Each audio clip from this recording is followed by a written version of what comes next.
Assalamualaikum warahmatullahi wabarakatuh. Halo semuanya, bertemu lagi dengan Jelajah Ilmu. Hari ini kita akan membahas tentang cerpen atau cerita pendek. Cerpen adalah jenis karya sastra berbentuk prosa dan bersifat fiktif yang menceritakan atau menggambarkan suatu kisah yang dialami oleh suatu tokoh secara ringkas, disertai dengan berbagai konflik, dan terdapat penyelesaian atau solusi dari masalah yang dihadapi.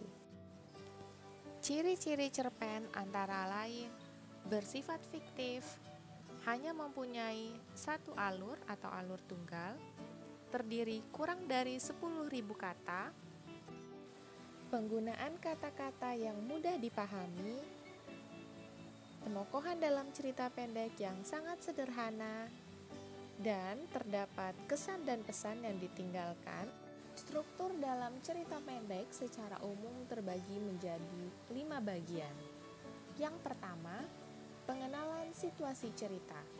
Dalam bagian ini, pengarang memperkenalkan para tokoh, menata adegan dan hubungan antar tokoh. Yang kedua, penggunaan peristiwa atau complication. Dalam bagian ini disajikan peristiwa awal yang menimbulkan berbagai masalah, pertentangan, ataupun kesukaran-kesukaran bagi para tokohnya.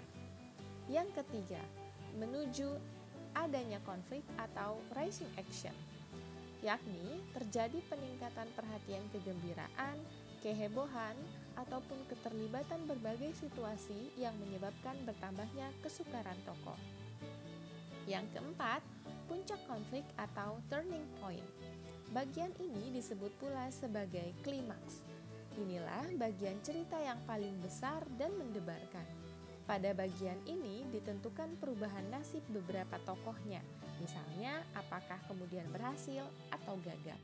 Yang kelima, penyelesaian atau ending atau coda. Sebagai akhir cerita, pada bagian ini berisi penjelasan tentang sikap ataupun nasib yang dialami tokohnya setelah mengalami peristiwa puncak tersebut. Namun, ada pula cerpen yang penyelesaian akhir ceritanya diserahkan kepada imaji pembaca. Jadi, akhir ceritanya itu dibiarkan menggantung tanpa ada penyelesaian. Unsur-unsur pembangun cerita pendek terdiri atas tema, amanat, penokohan, alur, latar, dan gaya bahasa. Tema adalah gagasan yang menjalin struktur isi cerita. Tema suatu cerita menyangkut segala persoalan, baik itu berupa masalah kemanusiaan, kekuasaan, kasih sayang, kecemburuan, dan sebagainya. Untuk mengetahui tema suatu cerita, diperlukan apresiasi menyeluruh terhadap berbagai unsur karangan itu. Tema jarang dituliskan secara tersurat oleh pengarangnya. Untuk dapat merumuskan tema, kita harus terlebih dahulu mengenali rangkaian peristiwa yang membentuk alur cerita dalam cerpen itu. Amanat merupakan ajaran atau pesan yang hendak disampaikan pengarang. Amanat dalam cerpen umumnya bersifat tersirat, disembunyikan pengarangnya di balik peristiwa-peristiwa yang membentuk isi cerita. Kehadiran amanat pada umumnya tidak bisa lepas dari tema cerita. Misalnya, apabila tema cerita itu tentang perjuangan kemerdekaan, amanat cerita itu pun tidak jauh dari pentingnya mempertahankan kemerdekaan. Penokohan merupakan cara pengarang menggambarkan dan mengembangkan karakter tokoh-tokoh dalam cerita. Cara-cara pengembangan karakteristik tokoh dapat berupa analitik langsung, penggambaran fisik dan perilaku tokoh, penggambaran lingkungan kehidupan tokoh, penggambaran tata kebahasaan tokoh, penggunaan jalan pikiran tokoh, dan penggambaran oleh tokoh lain. Alur merupakan pola pengembangan cerita yang terbentuk oleh hubungan sebab akibat ataupun bersifat kronologis. Pola pengembangan cerita suatu cerpen beragam. Pola-pola pengembangan cerita harus menarik, mudah dipahami, dan logis. Jalan cerita suatu cerpen kadang-kadang berbelit-belit atau penuh kejutan, juga kadang-kadang sederhana.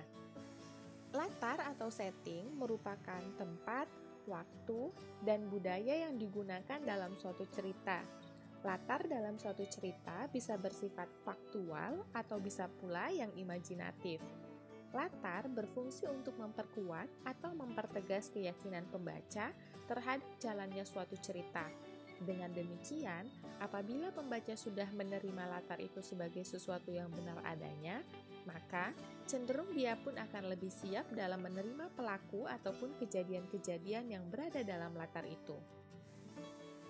Gaya bahasa.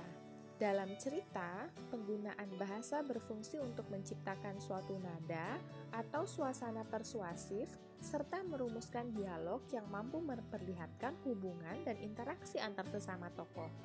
Kemampuan sang penulis mempergunakan bahasa secara cermat dapat menjelmakan suatu suasana yang berterus terang atau satir, simpatik atau menjengkelkan, bahkan objektif atau emosional.